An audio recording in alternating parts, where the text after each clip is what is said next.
Ang mabuting balita ng Panginoon ayon kay San Lucas. Isang araw ang mga maniningil ng bubis at ang mga makasalanan ay lumapit kay Jesus upang makinig. Nagbulong-bulungan ang mga Pariseo at mga tagapagturo ng kautusan. Sabi nila, ang taong ito'y nakikisama at nakikisalo sa mga makasalanan.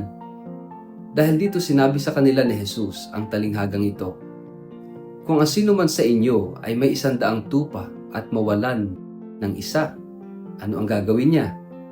Hindi ba't iiwan niya ang 99 sa pastulan at hahanapin ang nawawala hanggang sa ito'y matagpuan? Kapag nakita na niya ang tupa, ay masaya niya itong papasanin. Pagdating sa bahay, aanyayahan niya ang kanyang mga kaibigan at mga kapitbahay at sasabihin sa kanila, 'Makipagsaya kayo sa akin dahil nakita ko na ang tupa kong nawawala.' Sinasabi ko sa inyo, magkakaroon ng higit na kagalakan sa langit dahil sa isang makasalanang tumatalikod sa kasalanan kaysa sa 99 na matuwid na hindi nangangailangang magsisi. O kaya, kung ang isang babae ay may 10 salaping pilak at mawala ang isa, ano ang gagawin niya? Hindi ba't magsisindi siya ng ilawan, wawalisan ang buong bahay, at hahanaping mabuti ang nawawalang salapi hanggang sa ito'y kanyang makita?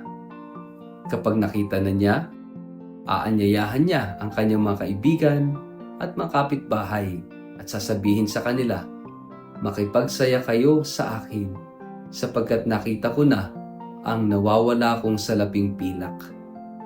Sinasabi ko sa inyo, gayon din ang kagalakan ng mga anghel ng Diyos dahil sa isang makasalanang tumalikod sa kasalanan." Ang mabuting balita ng Panginoon. Word of the day, hear what God has to say. Mapagpalang araw po sa inyong lahat. Kumusta po kayo? Ang ating word of the day ay finding. Ang ebanghelyo ngayon ay isa sa mga pinakamahuhusay na larawan ng awa ng Diyos. Hindi lamang sa kanyang pagpapatawad, kundi sa kanyang inisyatibo. Sa 2 talinghaga na ibinahagi ni Jesus, ang tungkol sa nawawalang tupa at nawawalang salaping pilak, ipinapakita sa atin ang isang mahalagang saloobin ng Diyos. Siya ang unang naghahanap. Hindi natin siya nauunahan.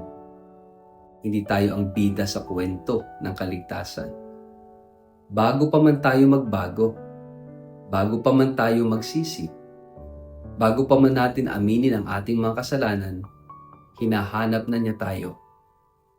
At ang paghahanap na ito ay hindi malamig at mekanikal. Ito ay may halong pagkabalisa, malasakit, pagnanais at pag-ibig. Kaya nga ang salitang ating binibigyang diin ngayon, paghahanap, finding. Bakit nga ba naghahanap ang Diyos? Kung siya ay ganap at banal, bakit pa siya mag-aabala sa isang tupa na nawala o sa isang barya na naligaw? Hindi ba mas praktikal na tanggapin na may mga bagay na nawawala? Na may mga tao na talagang lumilihis ng landas? Ngunit sa pananaw ng Diyos, walang maliit, walang halaga, walang palamuti lamang, lahat ay may halaga, lahat ay mahalaga. At kapag nawala, hinahanap, hindi para parusahan, kundi para ibalik, yakapin at ipagdiwang. Ang paghahanap ng Diyos ay hindi gaya ng paghahanap natin. Tayong tao, kapag napagod na, sumusuko. Kapag nasaktan, lumalayo. Kapag paulit-ulit na naloko, isinasara na ang puso.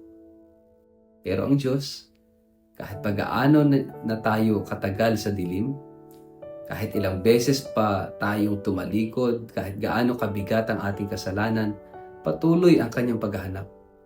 Siya ay Diyos na hindi nauubusan ng pag-asa, ng tiyaga at ng habag. At kung titingnan natin ng mas malalim, tayo rin ay nasa proseso ng paghahanap. Naghahanap tayo ng kahulugan, ng direksyon, ng katarungan, ng pagmamahal. Lahat tayo mayroong hinahanap sa buhay. Pero madalas sa maling lugar. Kaya nga minsan kahit anong tagumpay, kahit anong relasyon, kahit anong karangyaan, may kulang pa rin. Dahil hindi sapat na tayo ang maghanap.